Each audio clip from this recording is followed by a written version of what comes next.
And we return to Astrologaster, having ended the relationship with Thomas Block for the last time with our last consultation with him. No coitus post-consultatio in this one, so, well, too bad. See you around, Thomas, and on to the next one.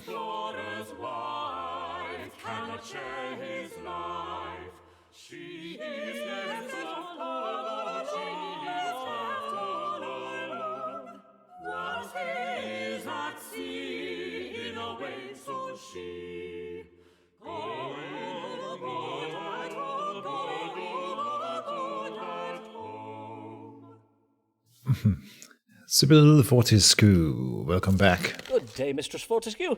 How may I help you this day? You seem a little out of breath. Aye, 'tis but my bodice. My maidservant did lace it far too tightly. Methinks she is a trifle vexed with me. Indeed, the atmosphere in the Fortescue household is exceeding ill at present. Verily? And why is that? Someone has been stealing food from the larder in the night. This morning, 3 whole swan pies were missing. Each member of the Fortescue household suspects another. And whom do you think is the author of these thefts, madam? Well, I suspect my son Harold, as his fondness for pie is well known. But Harry denies it and has accused our maidservant Gladys. And 'tis true that Gladys has become suspiciously wide about the girth of late.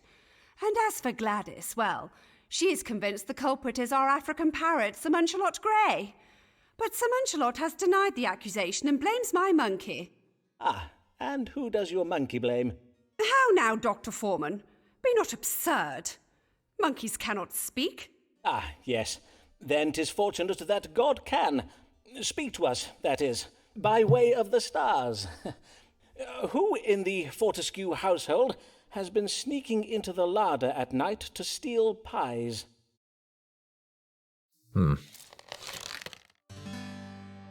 Well, who ate all the pies? Let's see what the stars have to say about this one. House of the Querent. This indicates hypocrisy and advises reversal. Sybil Fortescue is a hypocrite. She needs to turn her finger of accusation on herself, for she ate all the pies, right? That's why the bodice is tightening around her, of course. House of Family and Friends. This is to suggest discipline and constraint. Sybil's family and friends have exercised constraint and discipline in relation to the pies. The House of Secrets advises reversing instincts. Sybil's intuition about the identity of the pie thief is wrong. The solution to this mystery is counterintuitive. The House of Lost Goods, Lost and Stolen Goods. This represents a quiet companion. The thief is the one suspect who has maintained the silence. House of Children. This represents education. The Fortescue children has been raised well. They know not to steal pies. So here we are accusing the monkey, I think, which was my first idea, but then they said that 3 pies had been stolen. There's no way that such a small monkey could eat 3 pies, right? House of Foreign Countries. This represents evil. Evil from a foreign country is indicated here. House of Wills and Inheritance represents domesticity. This advises transformation. Mrs. Fortescue is advised to make changes to her will. She must cut her maidservant out of it. House of Employees. This indicates untrustworthiness and aggressiveness. Mrs. Fortescue's maidservant is untrustworthy and aggressive. No. We will go with A. I think she ate the pies herself out of frustration because she misses...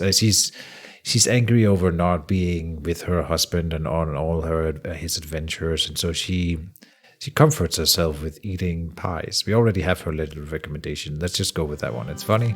Madam, I have both good and bad tidings for you from the stars. First, the good tidings. Neither your son, your servants, nor your pets are responsible for the thefts. Excellent. Indeed, that is well to hear. And the bad tidings? Oh, my days! You mean 'tis someone from outside? A burglar has been entering our house during the night to raid our larder. It's not her. Nay, I am not quite sure how best to put this. The bad tidings are that, according to the stars, the pies are being stolen by you, madam. By me? But do you jest, Dr. Forman? Doubtless the theft of our pies seems trifling to you, sir. Methinks I shall take my leave now and not importune you any further. Yeah, okay. It was probably the maidservant, and that's why she's also tidying the butters. She accused the parrot, which is completely ridiculous, and the son probably just knew that it was the maid, right? So yeah. The current wished to know which member of her household was stealing pies and other food from the larder at night. I did tell the current that she herself was a late-night pie thief. Methinks the current took my advice rather ill. Methinks Harry might be right. How else could Blaise have grown so fat, indeed? Yeah. Humphrey Bell, to play our leading dame. You must pay the price of looking thin and nice. Drink all your fears, tis all your guilt and shame, lest you be judged and we accord you blame. This guy. Good evening, Mr. Bell. What brings you so late this evening, young sir? Have you come from the playhouse? Yea, I'm come from playing a duchess in a special performance of Richard II. You know, that play that makes the Queen look bad. So, Mr. Shakespeare decided to revive his play, did he? I see. I need you to tell me what to do about my pay. Our seamstress told me she heard Mistress Burbage discoursing how John Crisp is getting paid a full shilling for each performance. And you feel this is unfair, I take it? I gather Mr. Crisp's pay is greater than yours. Aye, sir. 'Tis full twice as much coin as they pay me. What I get is barely enough to cover my rent. And my parts are well bigger than his, innit? And you can fathom no reason for this disparity in pay? He is more experienced, perchance. What? I've been on the stage since I was a boy, and John's been playing for less than a year. Nay, sir. Mr. Burbage and them other company sharers are paying me less on account of how I'm doing the lady parts. You mean to say you are being paid less simply because you perform lady roles? Indeed. John only gets them main parts because he's big and tall, but I'm well better than he is. Critics call my Ophelia the most tantalizingly nubile and tragical performance since Henry Condell's Juliet. Ah, yes. Having seen Hamlet, I would have to agree with them there. I must own that I, too, found your Ophelia most comely and alluring. Simon. Now, let's see what the stars advise. What can be done about you being paid less than players of masculine roles?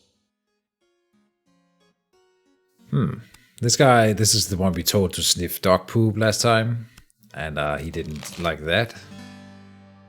Let's see what we can do for him today. The House of Finances represents time and says Humphrey should wait. Pay equity will come in time, in a few hundred years. House of Love and Romance, this represents a woman and sex. Humphrey can solve his problem by using romantic allure to seduce a woman. House of Duties advises quiet. Humphrey should continue to perform his duties and remain quiet about the discrepancy in pay. No. House of Business indicates intelligence. Humphrey's employers are shrewd businessmen. House of Secrets suggests hypocrisy. Secrets are allowing Humphrey's employer to behave hypocritically. And House of Relationships, this advises a reversal of deception. Humphrey must uncover the truth about what his colleagues are paid. House of Unborn Children indicates untrustworthiness and represents masculinity. Humphrey's boss's wife is pregnant with a masculine child. His boss can therefore not be trusted. And House of Legacy, this represents evil. Humphrey's boss will do evil to others if it means safeguarding his legacy. I think we are talking about a B here. According to the stars, your employers, the Lord Chamberlain's men, are very wise businessmen. How do you reckon that? On account of them contriving to pay me less than I deserve? Precisely so, Mr. Bell, and being so wise, they doubtless deter their hired men from discoursing upon the coin they receive for their labour, perchance to the extent where the men harbour such feelings of shame and suspicion about it, they would more readily show each other their privy parts before they would show their pay. Aye, 'tis true enough. We oft pull our yardles out when we're jesting about and that. But as for a man's pay, forsooth, 'tis considered most private. Well, such prudery must end if you and your fellow players are to advance your interests, Mr. Bell. Indeed, methinks that if you were all to begin freely discoursing upon these matters, you will find you are not the only player being paid unjustly. If you do decide to demand more coin from your employers, I advise you to unify with the other hired men and speak as one voice. Zah! We shall unify and demand them company sharers pay us equal coin for equal playing. Yeah, the first union, or well, probably not the first, but there you go. The current did lately learn he was being paid less than players who perform masculine roles and sought my counsel on what he might do about it. I did advise the current to encourage the other players to share knowledge of what they are paid, then go together to demand coin that reflects the value of their skill and experience. Methinks the current was a little pleased with me for the reading I gave this day. 10 points, okay. I wonder where he got this notion of unifying from. Dr. Forman is well ahead of his time, innit? Hear ye! Earl of Essex, foiled in Queen, kidnap, attempt, shocker! Biggest treason fail since Babington plot! Hear ye! Oh, Lord. Alright, let's see here. Robert Devereux, Earl of Essex, has been arrested for plotting to kidnap the Queen and install himself as the protector of the realm. Devereux is reported to have bribed a company of players to stage a revival of William Shakespeare's King Richard II, as his play invites treasonous comparison between the weak and incompetent King Richard and our present sovereign, Queen Elizabeth. It was Devereux's intention to use it as a rouse an angry mob and lead them to the gates of Kensington Palace. Failing to muster sufficient support from the London populace, however, Devereux was compelled to return home to Essex House, where he was arrested. Oh, poor Robert. Alice Black, she is a wife. 'Tis one way to live a life, oft with misfortune and with strife, especially if you be Black's wife. Yeah. Good day, Mistress Blagg. Pray tell, how did things fare with your gentleman friend, Owen Wood, the Dean of Armagh? Alas, 'tis all over betwixt me and Dean Wood. I did ask him for a small loan, and he was most insulting about it. We have not spoken since. And I think I know why his ardour for me has cooled, for I did lately learn that he has been bedding half the women in the diocese. Ah, yes. I too did lately hear of this. So it seems your stars were right. There verily were other women vying for Dean Wood's affections. But this day I am come about my husband. Methinks he is ill, yet he pretends he is not. Ah, pray describe his symptoms to me. Well, yesterday I did remark that something was amiss when Molly McDoon and I returned from the playhouse. Well, there was a special performance of Richard II at the Globe. Know you of it? Oh, 'tis the play that makes the Queen look bad. Aye, I know of it. When I came in the door, there was an awful racket coming from our upstairs rooms. I went to see what the matter was and found my husband tucked up abed, moaning and wailing, and with a monstrous rash all over his face. He told me some nonsense about having been stung by wasps, and that he is merely tired. But I do not believe him. I see. I bid you, Forman, tell me true, for I grow ill with worry. Is it grave? Blagg had better not think of dying on me afore he has paid his debts. Ah, for as his widow, by law, you would inherit them, would you not? But mayhap there is little to worry about. Let us consult the stars and see. What ails Thomas Blagg, the Dean of Rochester? Well, now we know. So, Virgo, ruler of the spleen, deficiency of blood, Trouble with melancholy, a disease characterized by woe and a preference to remaining abed. The Scorpio, ruler of the privy member, represents black bile, suffering from swelling of the cords. And then finally, Aries, ruler of the face, possibility of death, a disease characterized by bodily pain and redness on the nose and cheeks. Sure, I think it wasn't the same as when Black was here, was it? But whatever. I am afeard your husband is ill with a disease known as erysipelas. He is in grave danger. Indeed, his case is advanced and beyond treatment. There is nothing to be done now, but prepare yourself for his death, Mistress Blagg. Madam? Alice? Come, Alice, I will find you a chair. Nay, I must not tarry. I am meeting Mistress MacDoon at the Bear for a quiet one. Good day, Forman. But Alice... Huh. Maybe she loves him after all. The Korean's wife did come about her husband, whose symptoms include loud moaning, a severe facial rash, and a preference for remaining abed. I did diagnose erysipelas and warned the Korean that her husband would most likely die. No coitus post-consultatio. Well, she was speechless. Hear ye, hear ye! Traitor loses head after losing mind. Earl of Essex gets the chop for treason. Hear ye! Well, we are not seeing Robert Devereux again. On this day, the 25th day of February in the year of our Lord 1601, Robert Devereux, the Earl of Essex, was executed for treason. The execution follows yesterday's trial, at which he was found guilty of leading a failed plot against the realm. Formerly a favourite of both Her Majesty and the London public, the Earl's surprising betrayal of both Queen and country has shocked the nation, and apparently he did not call out my name as a conspirator, so that's lucky. And then all is well, right? No problem. If you try to argue with her, you will have no luck. She'll twist and turn your logic till your reason comes unstuck.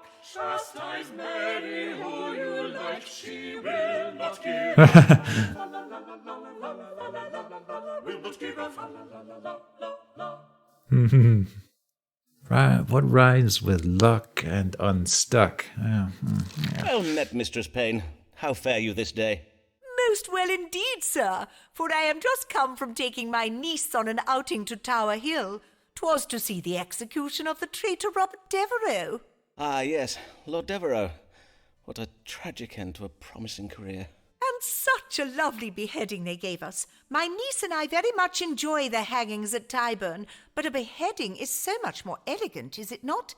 Verily, 'tis a better class of execution, I find, and the royal executioner did go down on Devereux with such skill. A single stroke was all it took to give us the traitor's head. Aye, 'tis true the royal executioner gives excellent... But I have no time to tarry here and gossip with you, Dr. Forman. I am come on a matter of great concern, and you are just the man to help, methinks. For your prediction that Elizabeth's reign would endure was true. Whilst the Queen does have the appearance of being naught but a painted corpse propped up on a throne using artfully placed cushions, she is, in law at least, still alive. Praised be! Ah, indeed. Praised be. Praise and what be. is this new matter that concerns you? 'Tis that England is filling up with foreigners. Indeed, 'tis been going on for so many years now that in London 'tis rare to hear anyone discoursing in the English tongue any more. The city is crawling with continentals. Ah, then I take it you do not enjoy your visit to the city of London. Oh, nay, I have never been to London. For as I did just say, 'tis crawling with continentals, and Lambeth will soon suffer the same fate if we do not act. Why, only the other day I spied a continental on the high street. A monstrous ogre of a man he was. And as for his face, his eyelashes were so fair he had the appearance of having none at all. Ah, yes, the Netherlanders. 'Tis true the people of the Netherlands can be fair of hair and tall of stature. And 'tis surely no coincidence that Lambeth has suffered an increase in crime of late. We do not feel safe, Dr. Forman. Every night we ladies of Fore Street do shiver in our beds at the thought of these frighteningly large men. I do not doubt it, madam. Now, let us see whether the stars might allay or confirm your fears. Should the residents of Lambeth be concerned about an influx of continentals? First of all, I thought this whole plot took place in England, so, I don't know where Lambeth is. I can't tell if Mary Payne is actually really frightened of these continentals, or she does seem to focus a lot on their girth and how beautiful these men are. So I think she's genuinely concerned, though. I'm not sure. Should the residents of Lambeth be concerned about an influx of continentals? I would think yes, but let's see what the stars have to say. House of Relationships. This suggests violence. Lambeth's residents' relationship with continental immigrants is in danger of turning violent. House of Possession says this advises reversing a deception. Some continentals are lying about why they are in Lambeth. They are come here to rob Lambeth residents of our household possessions. We must not be deceived. And House of Duties, this represents domesticity. Our duty lies with our domestic concerns, which should take priority. Okay, this is probably what we are going with, but let's see what the other options are. House of Foreign Countries. This represents an authority figure, the Queen, and indicates war. Our Queen has been waging war on the continent, sure. House of Religion indicates unpleasantness and death and destruction. Unpleasantness in this name of religion has caused death and destruction. House of Neighbors. This advises countering hypocrisy. The residents of Lambeth are somewhat hypocritical. The stars advise countering this hypocrisy. So this advises her to, this is saying that she with her racism or xenophobia, becomes the one who instigates crime, right? Which is the sensible choice. And then House of Legacy, this represents education. Continental immigration will enrich England's legacy with culture and innovation. And House of Children represents austerity. Youths who have lost their sense of discipline are involved. This is not what she wants to hear. So we are going to go with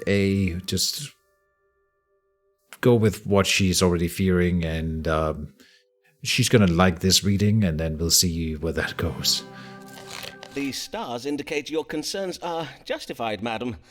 As you know, many of these continentals are refugees fleeing Catholic violence. But while the poor souls are to be pitied, the stars remind us that our duty lies at home. Aye, forsooth, sir, for how are we expected to solve all the problems of the world? England must come first. Indeed it must. And although most of these continentals are doubtless very fine people, Aye, doubtless, there are some desperate criminal elements among them.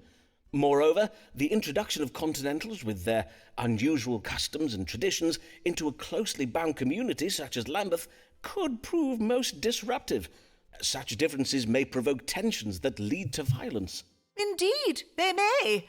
I will have my husband write to Lambeth Palace and demand that the Archbishop do something to protect the folk of Lambeth afore it is too late.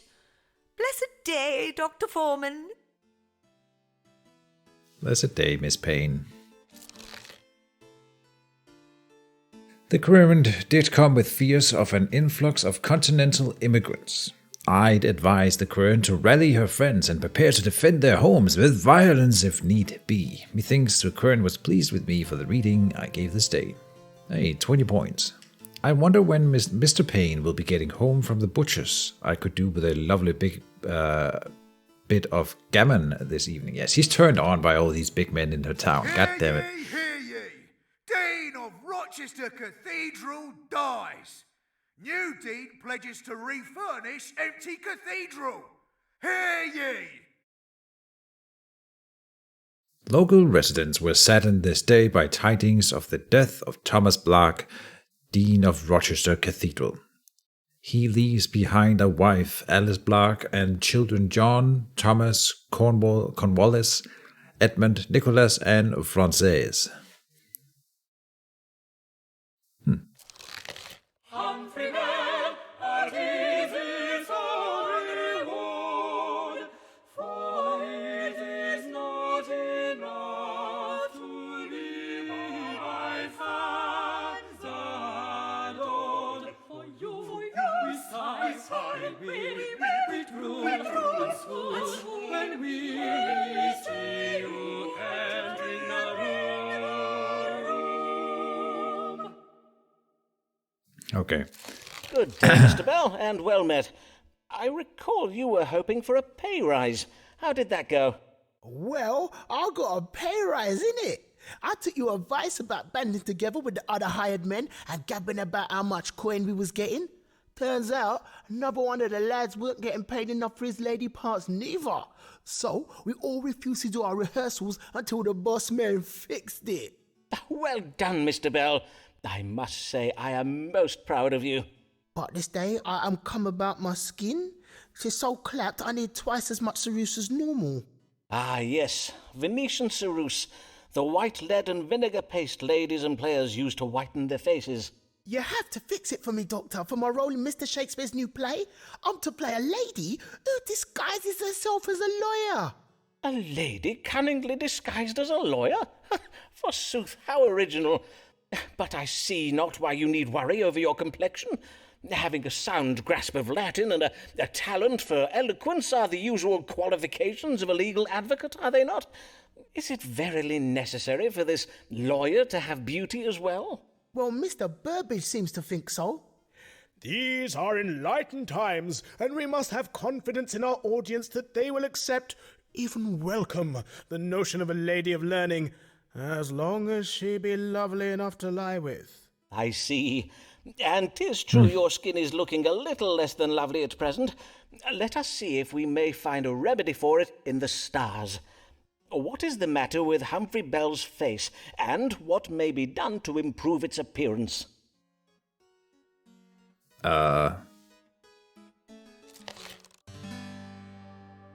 What is the matter with my skin and what might be done to fix it up? Well, we've only got a symptom to go on, so I don't know, man. Libra, ruler of the skin, seems to be relevant. This indicates a psychological factor. Humphrey suffers from melancholy, a condition that can make the skin appear pale in appearance and induce fanciful imaginings of the mind. Could be. Sagittarius, ruler of the liver. This suggests the illness will be temporary. So Humphrey suffers from distemperature of the liver, occasioned by some kind of poison. Ruler of the face. This suggests the illness will get worse before it gets better. Humphrey is trouble with ugliness. No. So, distemperature of the liver, as in he's probably been celebrating the new pay rise, and so he's been drinking a little bit too much. I suspect this is the one. Because he's not melancholic, right? That's like a depressed thing, and he's very clearly happy for his new pay rise. He could have fanciful imaginings of the mind. Sure, he's an actor, and it could be this one. But I suspect that he's been drinking to celebrate. The stars indicate that your skin troubles are occasioned by the ceruse paste you're applying to your face. The lead it contains is causing your scabs, and, if I am not mistaken, some thinning in your hair. But these are merely indications of a greater trouble it is causing, a distemperature of the liver. You must no longer apply lead to your face, Mr. Bell. What you mean, like, 'tis poisonous or something? Oh, nay, lead is not poisonous. You merely seem to have a sensitivity to it, is all.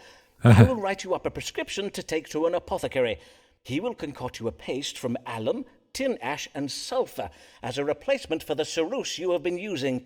And to hide the damage to your skin, you might apply the white of a raw egg to your face. 'Twill act as a kind of glaze over your complexion. So all this will fix my face, yay? Zah! I thank you kindly, Dr. Forman. From lead to sulfur to the face. Thank you, Simon Forman. Jesus. The querent did wish to know what the matter with his skin was and asked what it might be done to improve its appearance.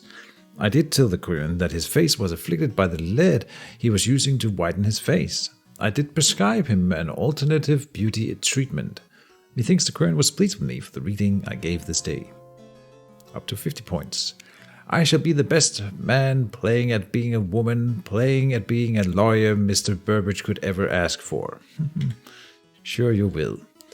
And with that, we will end off this episode for today. All the world's a stage, and this stage closes the curtains now, or something like that. Keejchen signing off. See you tomorrow.